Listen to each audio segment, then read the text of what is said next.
Good afternoon, everybody. I'm Rolene Marks. This is the Israel Brief, where you guys join me every Monday to Thursday to take a look at those top stories making headlines in Israel.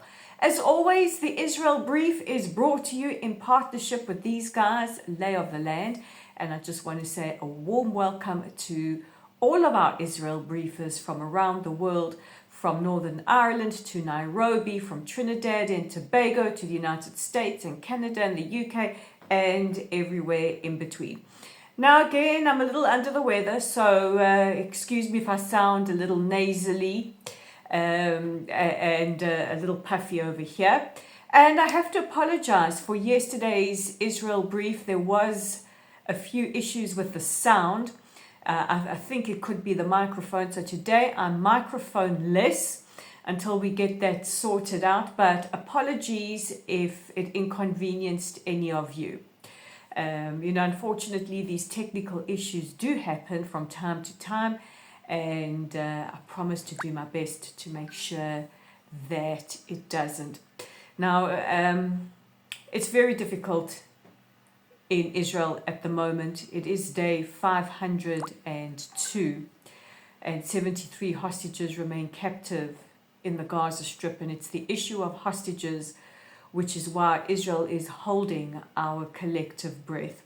So let me go through the top story with you, because I know that a lot of the international media has kind of got ahead of the story without perhaps waiting and taking the perspective that Israel has. And first of all, I'm going to start with the good news that we do have the names of the 6 hostages who will be released on Saturday. Now, as you know, we are in 3 phases of a ceasefire plan. We are still in phase 1. And while there are still hostages, and I want to make this clear, that are still alive to be released in phase 2, the last remaining hostages alive in phase 1 have been named and will be released on Saturday. So they include Tal Shoham, Omer Shem Tov, Avera Mengistu, who was taken captive in 2014. So he has been captive for nearly 11 years. Hisham al-Sayed, who was taken captive in 2015, so 10 years of captivity. Omer Wenkert and Elia Cohen. So those are the hostages that are alive that we are waiting for on Saturday.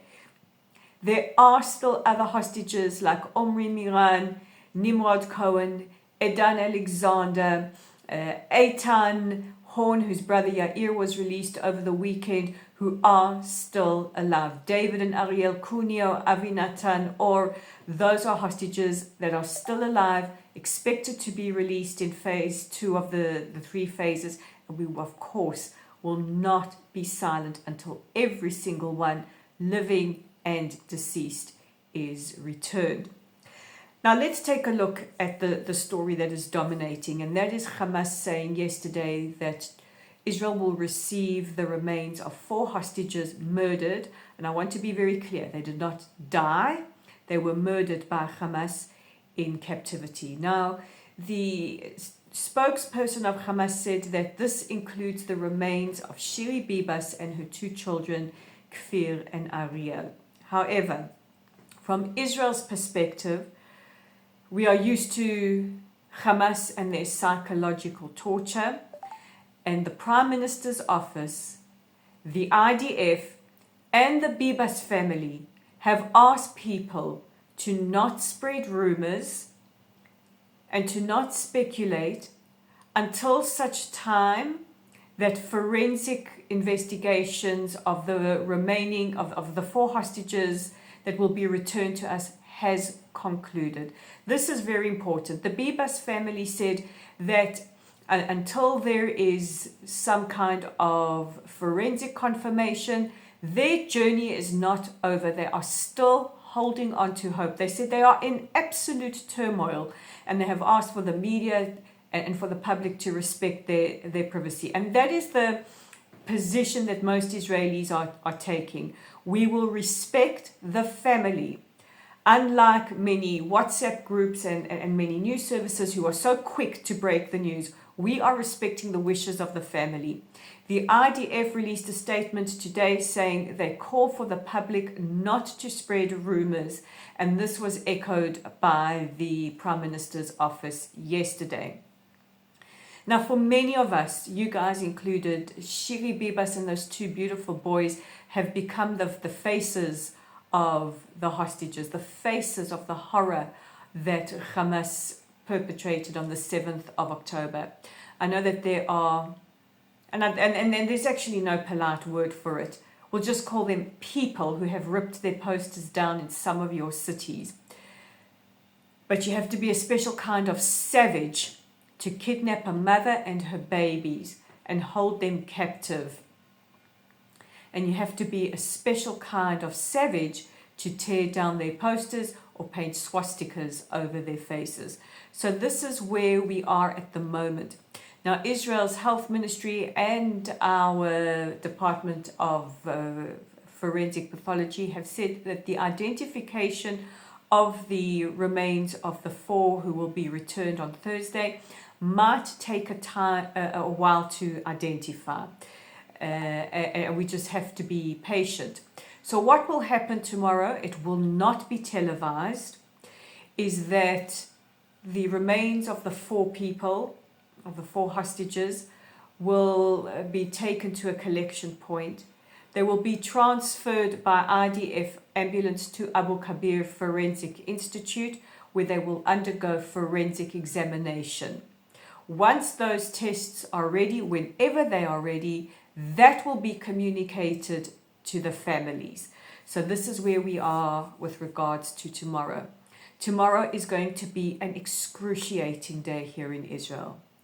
This is the first time in the release of all the hostages, including from 2013, that we are getting back from Hamas either coffins or body bags.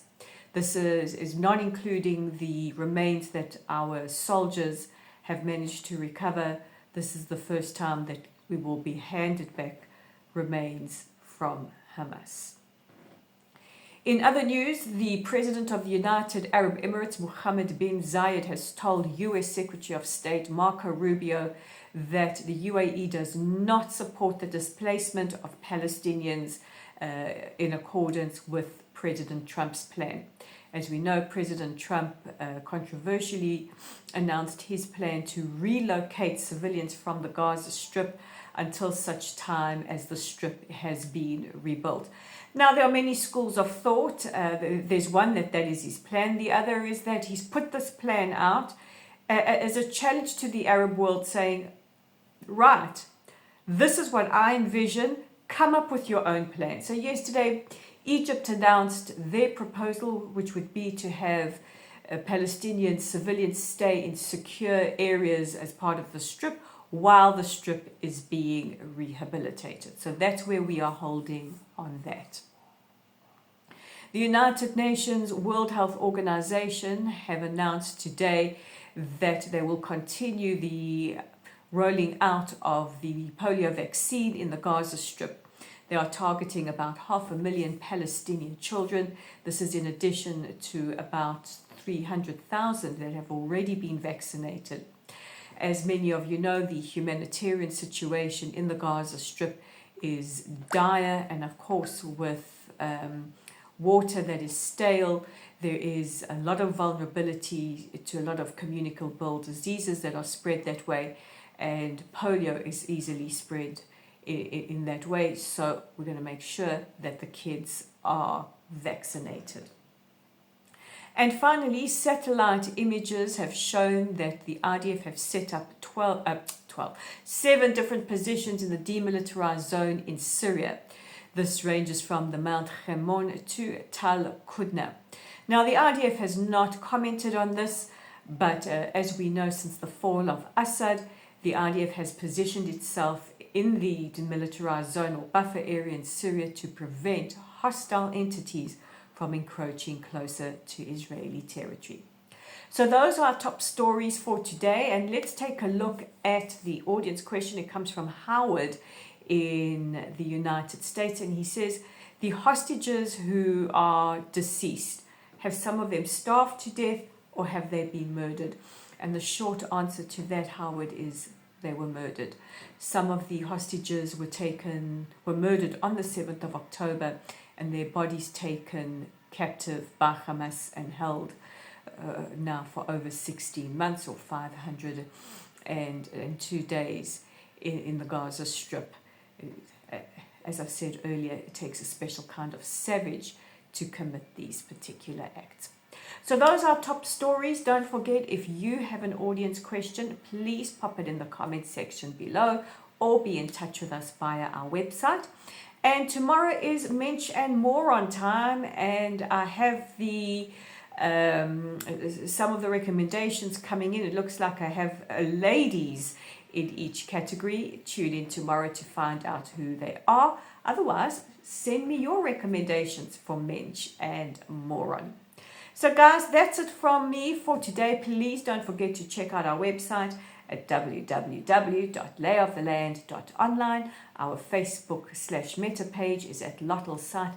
Let's help grow our communities across social media. We are on YouTube at The Israel Brief. You can find us right here. On LinkedIn at Rolene Marks, on Instagram at Rolene_Marks, and on X at Lay of the Land 5. Guys, God bless, and I will see you again tomorrow. Bye for now.